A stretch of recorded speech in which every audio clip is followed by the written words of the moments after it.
పేద ఊగిరాల గ్రామంలో అనాధికార లేఅవుట్. లోకయుక్తలో ఫిర్యాదు. వంతెన డౌన్లోడ్ కాలువ కట్టుకు ఆనుకొని ఓ రెడ్డి గారి పేరు మీద అనాధికార లేఅవుట్.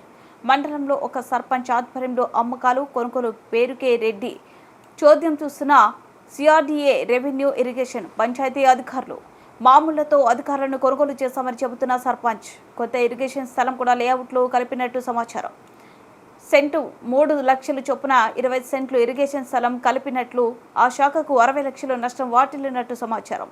సంబంధిత అధికారులను వివరణ అడగ్గా తమ వద్ద ఎటువంటి రికార్డులు లేవని, ఎటువంటి అనుమతులు తాము మంజూరు చేయలేదని చెబుతున్న అధికారులు. ఇటువంటి అనాధికార లేఅవుట్లలో స్థలాలు కొనుగోలు చేస్తే న్యాయపరమైన చిక్కులు కొనుగోలుదారులు తప్పకుండా ఎదుర్కోవాల్సి వస్తుంది.